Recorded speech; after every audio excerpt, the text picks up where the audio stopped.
Hey guys, this is Yogesh from Automotors Technica.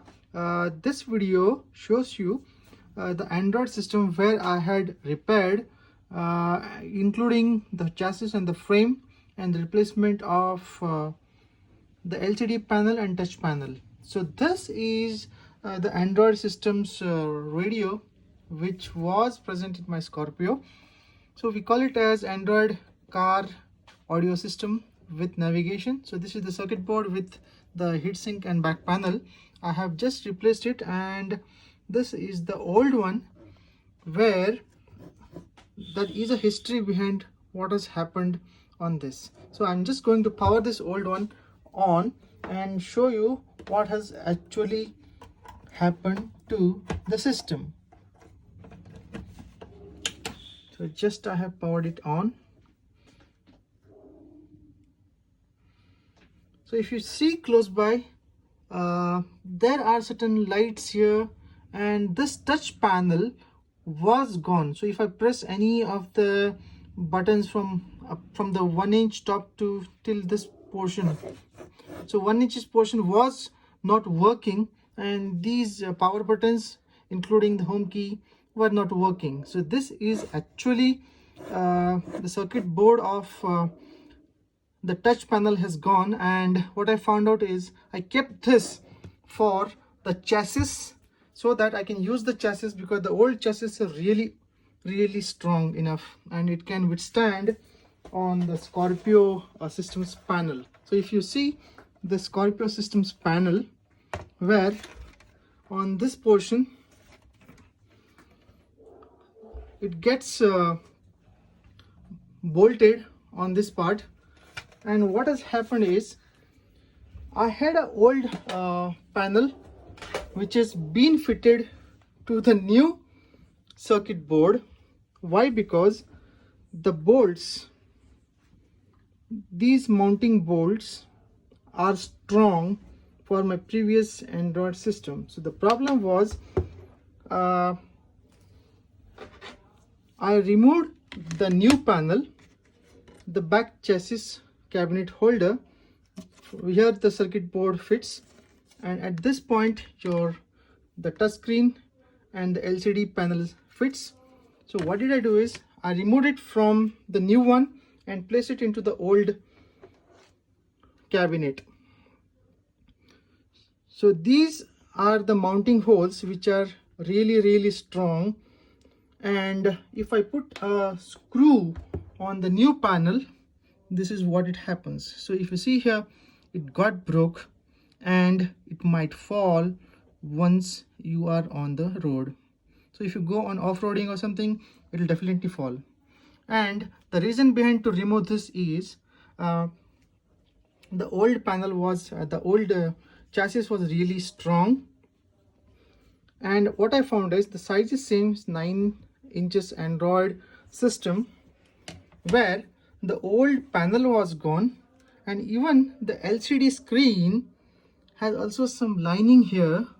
That is because the LED strip is running on this part. So what I see is there is slight problem in the light distribution. So I thought of removing both, and I had to break this panel at this point because I wanted to remove the whole set, that is the LED panel and the touchscreen. So I had to remove it slowly so that it doesn't break, and using panel removing tool I removed it from this clamp.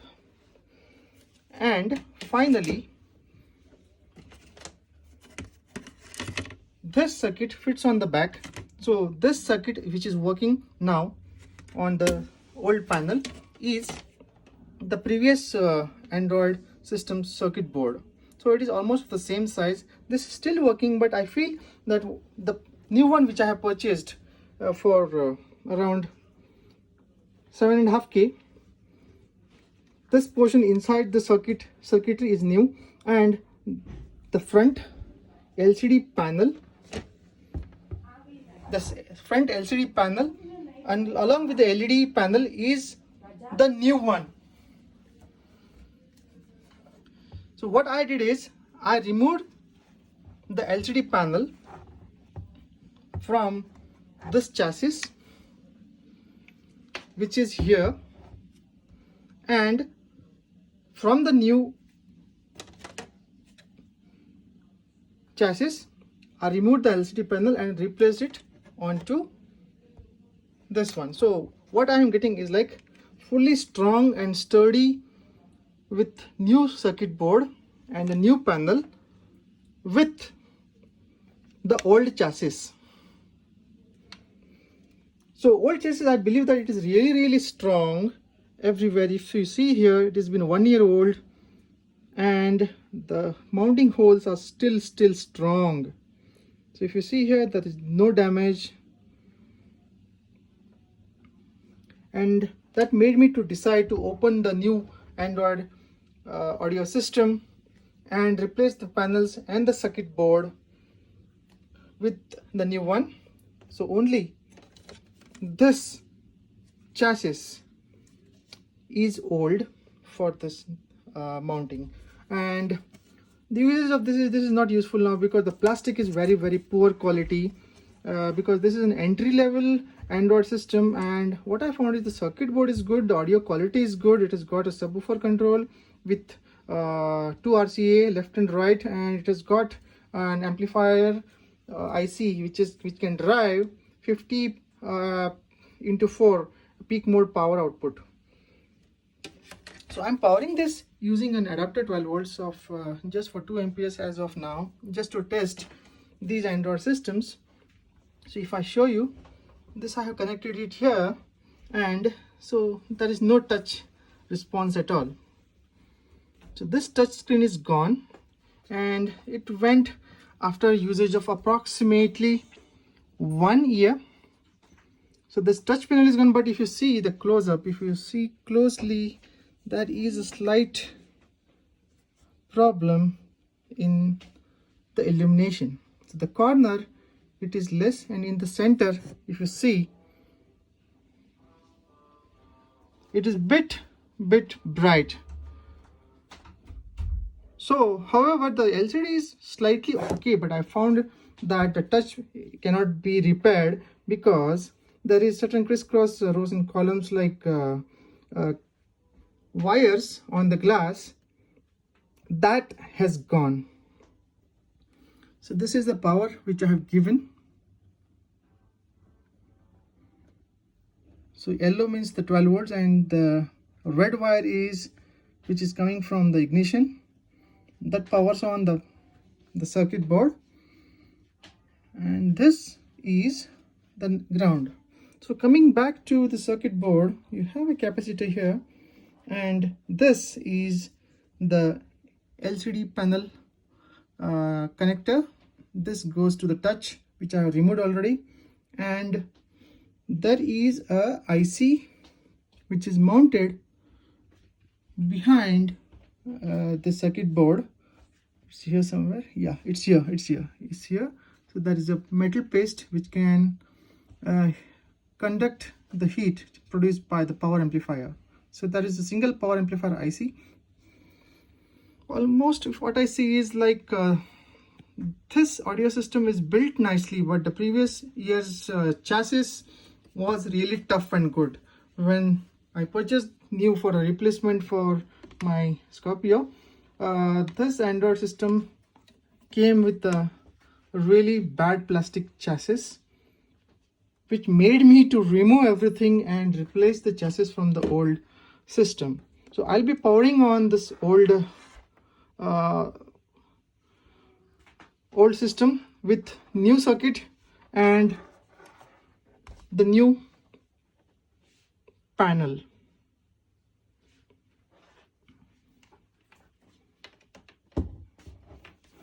So if you see here, just a bit more careful because the power lines are open. This size of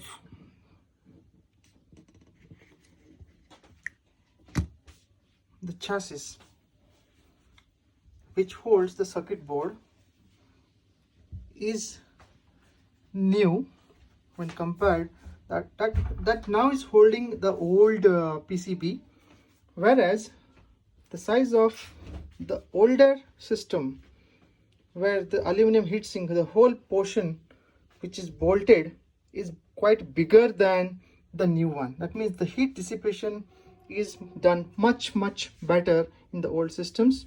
However, the price of this was around 12,000 rupees Indian currency, that came with the fascia. So now this is just a system without the fascia, but the quality of the chassis which came was not of that mark. So if you tighten it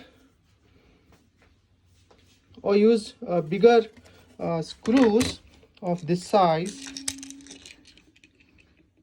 this will definitely break. So all I didn't use, because if I start using on the screw, it will definitely break. And see what has happened. So that black color notch is the broken groove where it gets mounted onto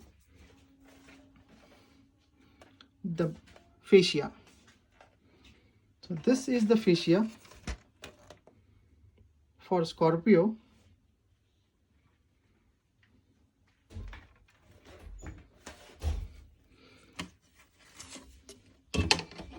If I see it looks good.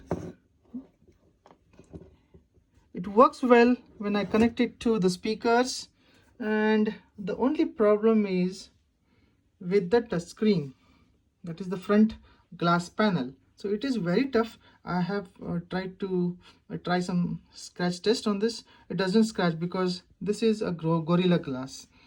And rear panel, I don't think so that it will be much useful, because it is bleeding the light from the sides.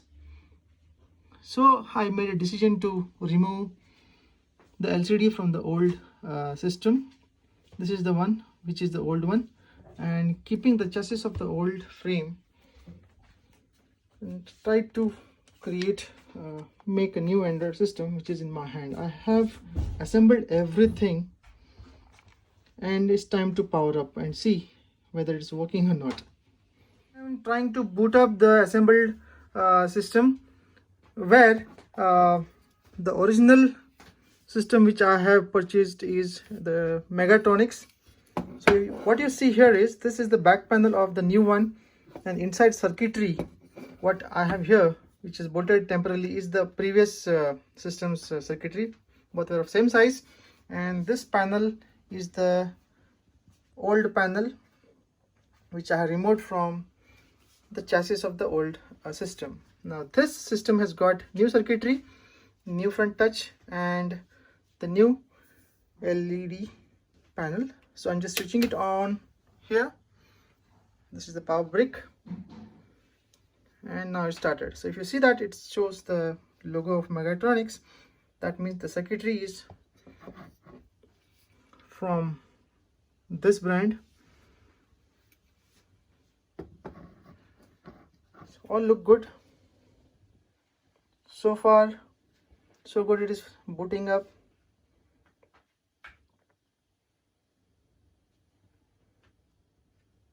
Yeah,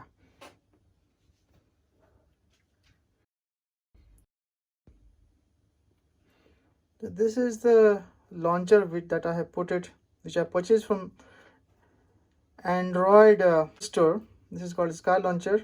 I purchased the Pro version. So if I go to the original launcher, it's supplied with the system is this. So you have a app drawer like thing. This is pretty fast because this system is 2 GB RAM and 16 GB ROM,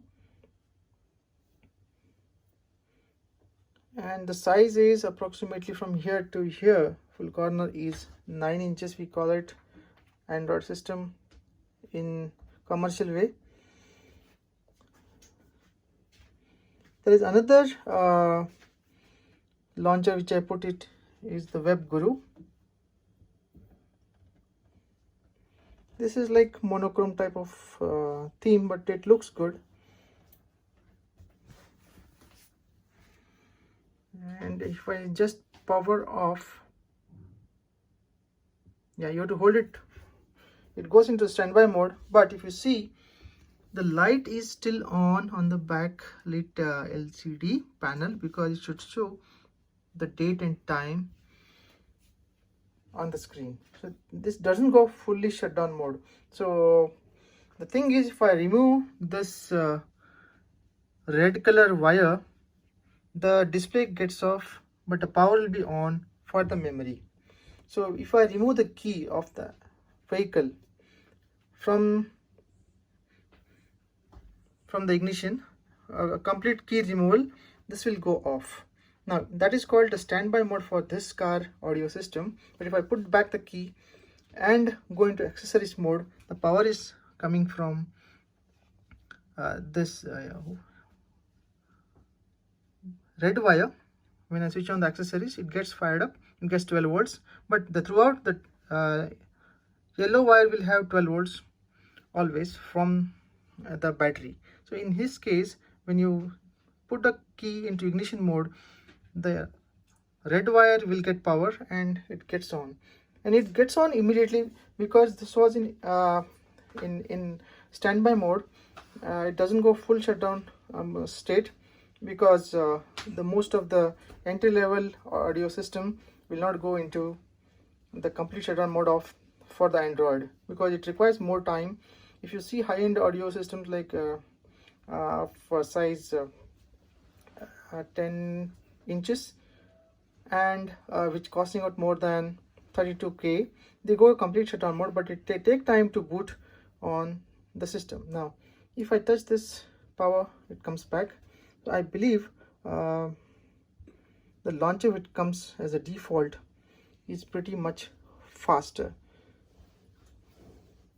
So everything works fine.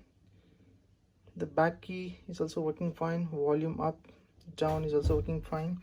I have to see the mic and the reset button will work or not. But the final experiment of this audio system is, I will connect an ampere meter here through series to check the standby current when the ignition key is removed. That means if you are storing your vehicle for many days, then the key will be removed, and how much power it consumes when this Android is in standby. So that I have to check, because I myself changed the circuit board, the panel, from the new chassis to the old chassis. So I have to test it thoroughly before installing on the vehicular platform, because the vehicular platform, you have to be more cautious that if it drains more power, then you are at a risk of draining the battery. So this is a video on the saga of the Android system that I faced since a few weeks, where my panel had gone and I had to replace this panel mandatorily because of the bad chassis of the new system, where the grooves of the mounting holes for the fascia got broke, and I do not wanted to take a risk of putting such a system onto a SUV where it goes on bad roads and there are a lot of vibrations in the vehicle due to off-roading. So thank you. If you like my videos, push the thumbs up button, stay blessed, and do not forget to share the videos and comment what are the improvements required in the video. Thank you.